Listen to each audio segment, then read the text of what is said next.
The question for both of you, 50 first, why this project, why now? Well, we waited until after the results of the trial to release the project, but I started like almost 5 months before I was able to find Alex, and finding an Emmy Award-winning showrunner and director is detrimental to the project being really well put together. So, you know, they should expect it to perform like Reggie Jackson's did. Thank you. Yeah, I think why it's coming out now is we wanted to wait, you know, to get through all of the legal proceedings, the criminal trial, and it spans, it's, you know, four parts, and it spans over 30 years of, you know, pop culture, his life. So it took some time, to say the least, to put all of this. 50 Cent has once again drawn national attention, but this time the focus goes beyond routine controversy. Statements made in his recent documentary involving Diddy have stirred intense public discussion and raised serious questions. According to 50 Cent, the information already revealed is only a portion of what exists. He suggests that key details remain undisclosed, and if brought forward, they could significantly alter how this situation is understood. My favorite villain? I kind of like Diddy. When people say I'm a troll, I say, I don't know why you're saying I'm trolling people. I'm doing what you... Kirkland describes the action not as a simple oversight but as a deliberate and disrespectful decision. This raises serious concerns about Diddy's understanding of trust, loyalty, and personal limits. Through 50 Cent's documentary, these claims are explored in depth, revealing what is presented as a deep breach of confidence and leaving audiences deeply unsettled. I just want to say this. People are talking about how, you know, 50's attacking him and he's being petty. Now, keep in mind, out of all the women in the world that Diddy could have gotten with, he chose 50 Cent's baby mother. It's a lot of variables to this particular question. Because I talk to a lot of people, older, younger, even my daughter, who's 22, she didn't understand it. So people give their opinion based on what they've experienced and their environment, people they've been around. So to the people that understand boundaries and respect, I always tell men you should never date another man's girl if you're not aware of it. If you know it, then it's wrong. But if you're aware of it, it's like basketball players that we talked about this before. Football players who date the same women. Yeah. And won't go outside the box. Yeah, and I've never done that. In my life, I can honestly say at 52 years old, I have never dated someone. Gene Deal, who has long been connected to 50 Cent, has voiced strong objections regarding the documentary's development. He argues that several core ideas used in the project were drawn from concepts he had shared earlier without proper recognition. According to Deal, he collaborated closely with the production team and offered meaningful guidance on the documentary's overall direction. Despite this involvement, he says his role was never formally acknowledged. These claims have sparked wider discussion about the project's credibility, the ownership of its narrative, and whether credit was fairly assigned. Given 50 Cent's prominent role in shaping the documentary, the criticism carries added weight and intensifies the debate surrounding its originality. Ex of a friend of mine. Right. Sometimes I found out a girl that I'm messing with that also messed with this other dude that I know in the industry, whatever. That's a little different. After the fact. But I would never go into it if that's like was his girl. It's really the wrong thing to do. I've been presented in my lifetime. Women have come to me and they'll say, oh, you know my ex-husband, or you know my husband that passed. And when I was in my 30s, I leaped and did it. Because I said, if I died and was in a relationship and my baby mom was fine, ain't nobody gonna think of me. They're gonna date the person. So this is just some real shit. As I sit here today, knowing that there's an ocean full of women. Billions. There are billions of women. Billions. Right, and that's the whole thing about Diddy. Diddy's not some nerdy dude who just happened to find some IG model and, oh my God, this is the girl of my dreams. Man, he has access to women all around the planet. And that's his reputation. But he went after the baby mother of one of his rivals. Exactly. Someone who had been taking shots at him for years. Absolutely. On purpose. And he went after her knowing that they had beef. Right, and slutted her out. Slut her out. Just slutted her out. Slut her out. Having a whole basketball team run a train on her. Totally and did. I just totally the whole agree. thing, right? Totally agree. Right. But his reputation from when he worked at Uptown, I'll be sure's girlfriend. Oh, Kim Porter. Kim Porter. Right. That's his reputation. I'll be sure his baby mother. Baby mama. Yeah. Then Eric Serum, his friend, the one that had his baby, Mia. So he's had a reputation of going after people. Tupac's ex-girlfriend. He got a baby with her too. Exactly. Yeah. So my point that I'm making to the men listening, well, if you don't understand this, then you just poorly educated and don't really have common sense. It's a no-no. There's no way. During an open discussion, Gene Deal points to what he describes as a concerning trend in Diddy's past relationships. He claims that many of these connections involved women who were previously linked to individuals seen as rivals, suggesting intentions that may extend beyond personal affection, from relationships tied to Tupac's circle to other well-known figures. Deal argues that these choices appear deliberate rather than accidental. He believes this pattern reflects a broader strategy tied to influence and image rather than romance. According to this perspective, personal relationships may have been used as tools within larger power struggles. 50 Cent's documentary highlights this viewpoint, presenting a connection between Diddy's private decisions and his public conflicts. Had to be the documentary had to be downsized. You understand? I don't really believe that, because a documentary is a documentary. And they could have had 45 minutes, they could have had an hour, to each one of those. You understand? They left out certain things. He said they even left out the one about Sarah Chapman. You understand? And for whatever reason, he probably left out a lot of other different stars too. Situations that they could have spoke about. You understand? I have a problem with the documentary, and I'm just gonna let you know that the reason I have a problem with the documentary is that they know that they took my ideal. You understand? They know that when I came to them, I laid out what they should do and how the documentary should be. You understand? She could say whatever she want to say. I talked to those producers before I even talked to her. They wanted to know what I had, what I was bringing, my pictures, all that stuff like that. And I told them about me, Tim, and Kirk. You understand what I'm saying? And how it would go. They did the same thing. This ain't the first time they stole from me, man. If you look at the Notorious Big, if you watch the Notorious Big, that part about the shoes, I had that in my book. And I was talking to K.O. Copeland. He was one of the writers of that movie. And I told him about when I let Big use my shoes at Soul Train Award.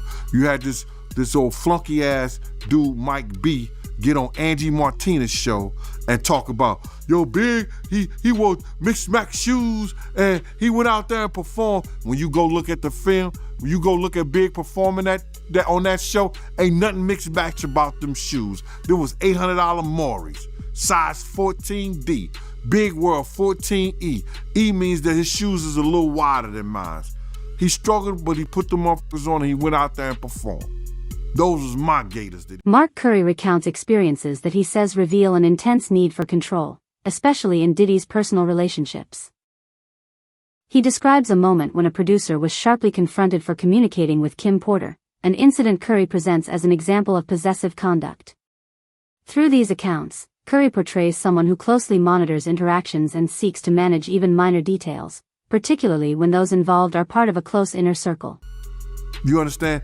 They did a little skit trying to disrespect me in the movie, you understand? And they said something about, oh, we got this shit from Big Sexy. He knew they called me Big Sexy, you understand, because I used to play ball with them at the Reebok on Columbus Avenue on Saturday morning. And on my arm, it had Big Sexy. Right there, Mighty. That was my pen name for Felon Magazine. People didn't know this. I used to write for Felon Magazine. You understand? And because I was a parole officer writing for Felon Magazine, I named myself Big Sexy. You understand? So now, they go and steal my ideal and what I was writing in my book on the Notorious. Now they did this on this doc. That's what they do, bruh. They don't they don't care, bruh. They did the same thing on the BMF things to my man who just did a book. His name is Alexander Newell out there in Detroit. They call him KK. Him and the brothers used to run around on the west side in the Brewster Project. They from the Brewster Projects. Him and his brother, what's Alex's brother name? Dangerous. They got him played in the movie as the name Dog in that BMF movie. Alex's brother name is Lawrence. I think it's Lawrence. Dangerous. Wasn't playing. When they got him up in the video, going into the game on the BMF thing and killing somebody in front of everybody in the basketball thing, he was that type of dude. Alex used to come to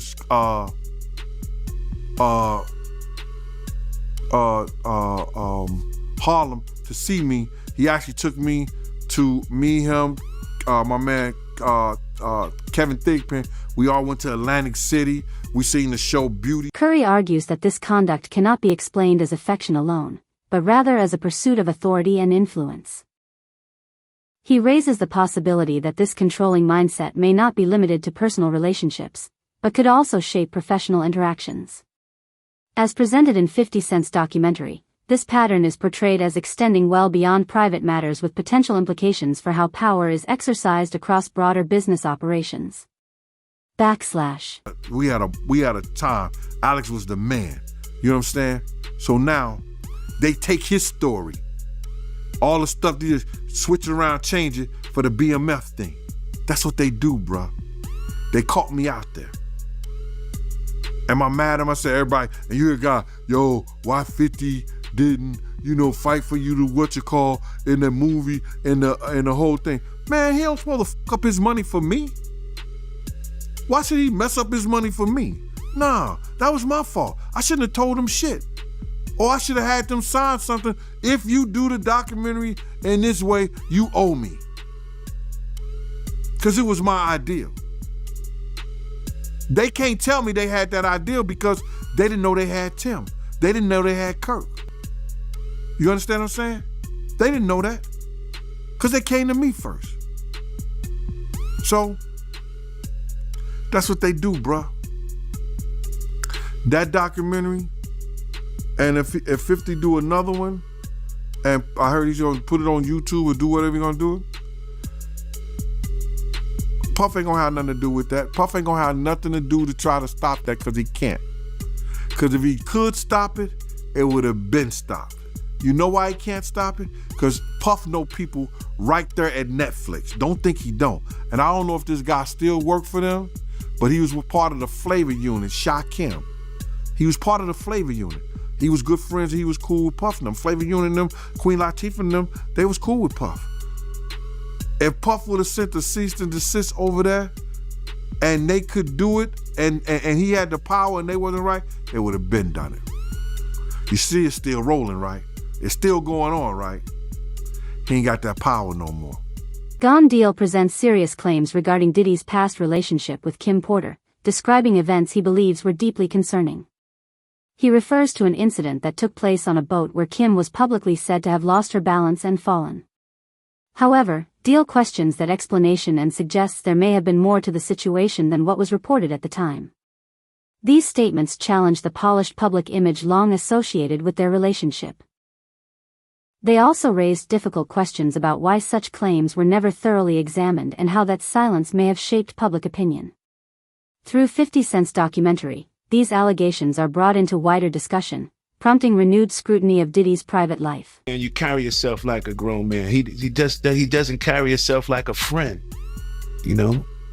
So you're not surprised when you hear Cassie say that, Diddy, he used to hit her and she had to cover up her bruises with makeup. You're not surprised when you hear that. Because I interviewed Gene Deal, and he wasn't around Bad Boy when Cassie was around, but he told me that, he did the same thing to Kim Porter. Or you could take it before then, and then you can remember when Misa was dating, Eric Sermon from EPMD? And that was her childhood boyfriend, like coming up. They was the, lovey-dovey couple. And it was back then. He used to, do that with Misa. So, one thing I always say is, as a man and as anyone in a relationship, we often go through these kind of things. So I've seen it in friends. I've seen it in him. I've seen fights. I've seen all kinds. I've seen fights between, where he have an argument, fight with a female, whatever it may be. I've seen it with my own friends. But sometimes you say, we all go through things, but once you have a sign of doing it over and over and over again, that's when it becomes a problem. You be like, so every relationship that you get in, you're violent in them? So you say, I don't have to wait to see what he would, I was around when Cassie was there. I knew Kim Porter before I knew Puff. I met Misa, but it was a history. When you have a history of the same thing, man, it becomes a problem.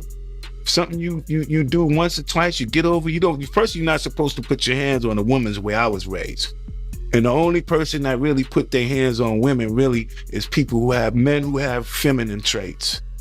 So, it really takes a coward to put his hands on a woman. So, a man is so strong enough, we can just walk away. You can do, it's so many different things that you can do other than get upset, put your hands on a woman. But that comes from a man who's not quite a grown man. It's still a boy, like a bad boy. Speaking of Kim Porter, because you knew Kim Porter, is it true that Diddy broke her nose? Bust her nose, man. But it was all, Industry figure. Gene Deal offers a critical assessment of Diddy's standing within the business world. He argues that commercial success in this case may have involved more than creative ability alone. Deal claims that throughout Diddy's career, ideas from business strategies to creative concepts were often adopted from others without proper recognition.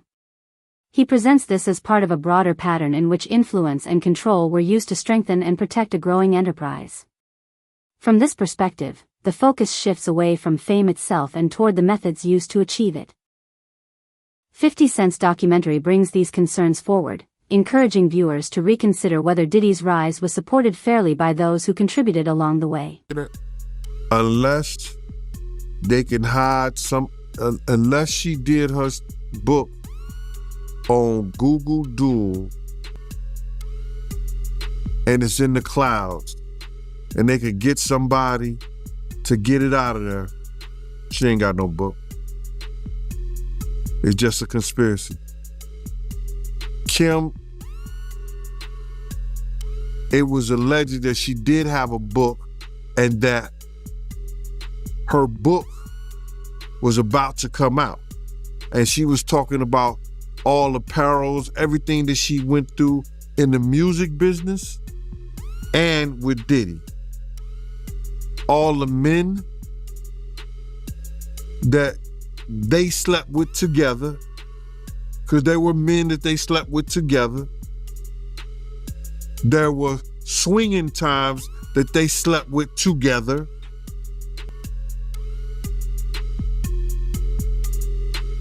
I don't know, man. How do you put your girl through some shit like that? Or how you look at your girl and knowing that she sexing another dude? What kind of demonic mind you have to be that far gone where that shit don't bother you for somebody that you love?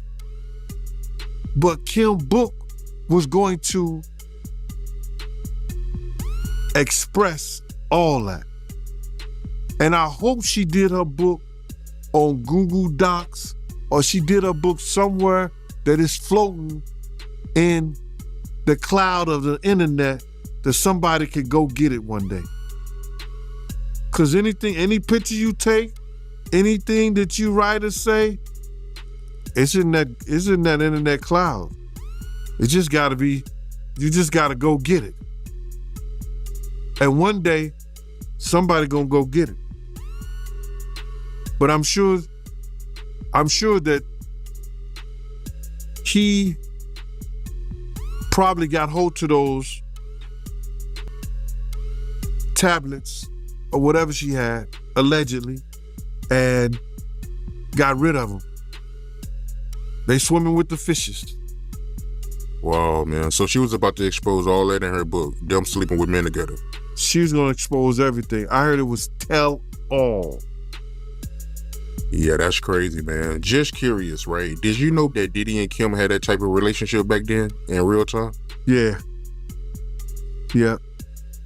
Because I know somebody personally that lives in Atlanta that was swinging with them, and I would never mention his name because he's a good brother and he knows my family down there. You know, he knows my family down there, and I would never, put his name out there like that. He's been in the music business. He done put a lot of groups, A-listed groups out there, especially A-listed groups from Atlanta. So I would never put his name out there like that. But, I got the key, I got the pass key to everything.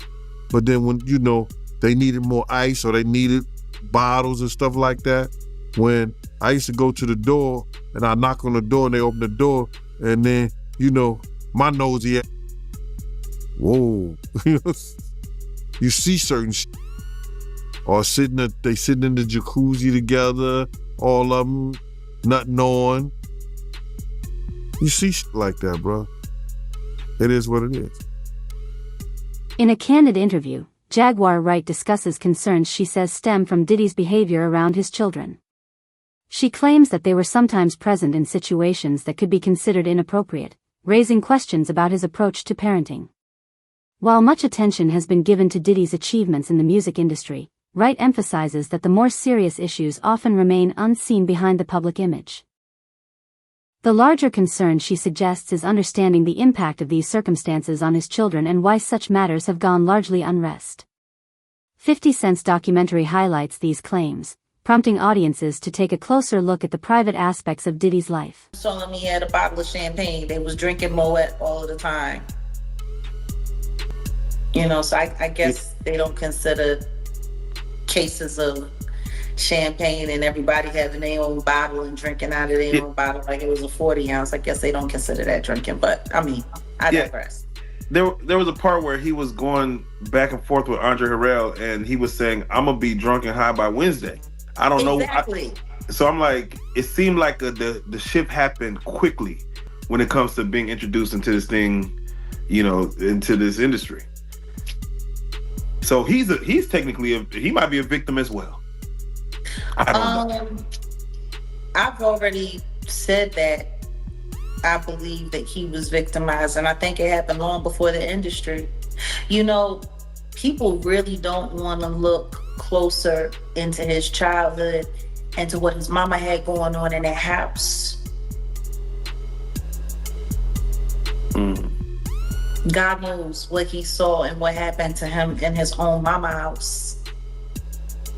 All of those strangers, them up involved, looking around, seeing what was going on. And let's just be clear, it sounds like her house was a house of, professional freak-offs. So who knows what he saw or what could have happened to him while she was busy entertaining people and pouring and getting tips, as she would say, for her after-hour life. Oh yeah. He was. I'm gonna say he was surprised to hear that. School bus driver. No, was he surprised or was he like, "Zip it, you talking too much"? Because that's what it looked like to me. It looked like you talking a little bit too much. They don't need to know about that.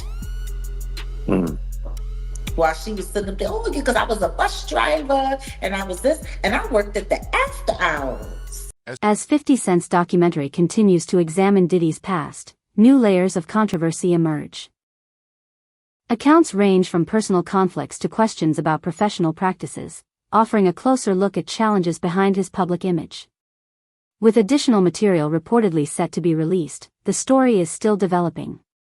Observers and audiences alike are left wondering what further revelations may surface as the documentary unfolds. Leg, LEG. Yeah. Jeez. What straight grown man says that to another grown man? Because it sounds like the leg that he was referring to was his pee-pee scut. God damn. And again, we're bouncing around, but for Lil Rod, that whole part right there where he stated, they would all just be drinking, and then all of a sudden everyone's out of it, and he would wake up with women next to him. Sometimes he'll wake up with Diddy next to him, not remembering what happened the night before. Yeah. That's as wild as it gets, man.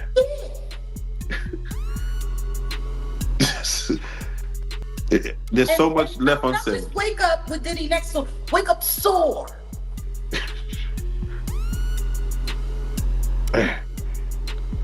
But I'm tripping, all right? I'm tripping. I mean, that's what the whole world went around saying. I'm tripping. Okay. When you see the Eric Sermon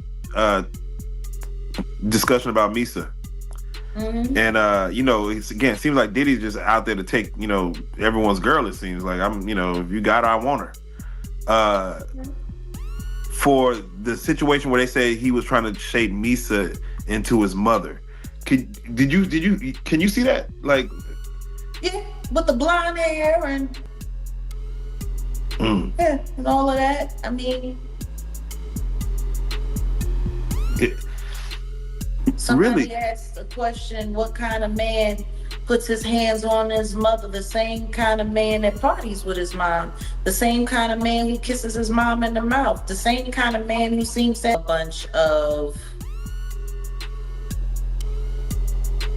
blaxploitation movies being played around the house all the time. They grew up with the Mac playing.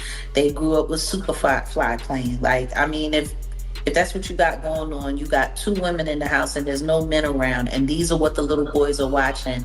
You got basketball players coming over late at night. You got hustlers coming over, PIMPs coming over, women who look like they were modeling for Jet magazine coming over. Like, it sounds like the nature of the environment is what shaped their perception of what cool was. So yeah, I mean, I'm sure for him it was, oh man, that's who my dad was. We glorified these characters. Like, even if you look at Biggie Smalls' name, Biggie Smalls is a character from an old Portier Cosby film, Uptown Saturday Night, I believe. 40th Street Black and all of those characters that they had in the film. Biggie Smalls was played by Calvin Lockhart. Big gangster from, I believe, St. Louis. Like, all of these characters.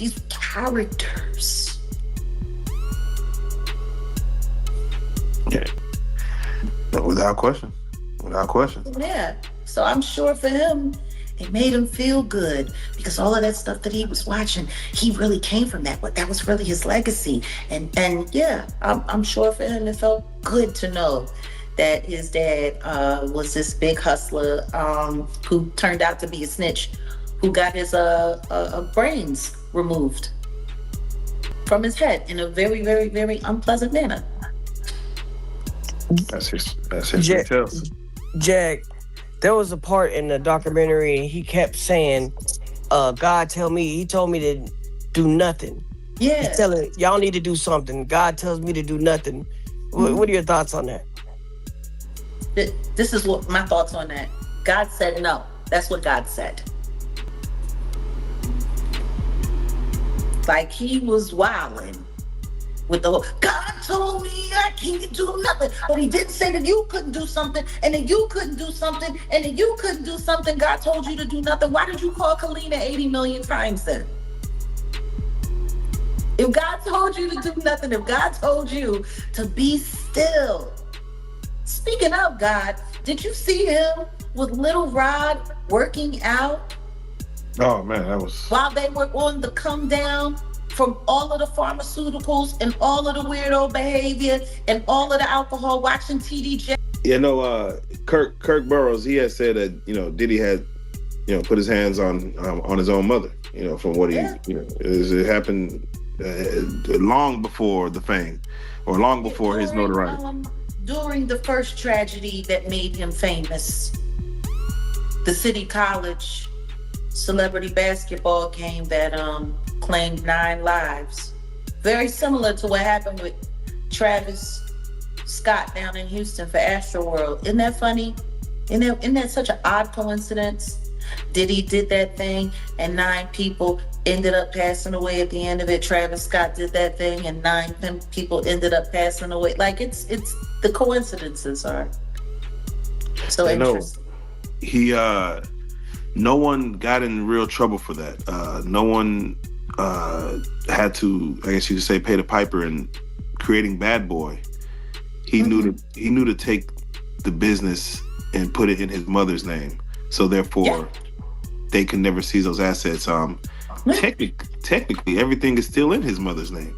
Kind of like how what is it, D4VD, the David kid, did after that girl came up, hacked up into pieces in his car. Yeah. Yeah, he came back home to Texas, right outside of Houston, and started turning over assets immediately. While his PR team was lying, saying that he was cooperating with the police when the police have made it very clear as of late, he has not cooperated at all, left the state almost immediately. So when he so-called moved out of the house on, what was it, Doheny, and now they've changed the name to Vireo. Isn't that funny? Girl gets found cut up in pieces right around the corner from a rental property, and they literally changed the name of the street within weeks. Isn't that interesting? Oh yeah, no. Huh? Yeah, no, that was that's not a coincidence. I know. Like I'm just, I guess the reason why I'm bringing up certain things is because a lot of people are trying to make this seem like it's just a Diddy issue rather than it's an industry issue. So let me ask, because him putting his business in his mother's name and the U.S. attorneys trying to go after RICO that he used his business as an enterprise to do these sexual deviant things. Yeah. Technically, if he's just getting, let's say, a small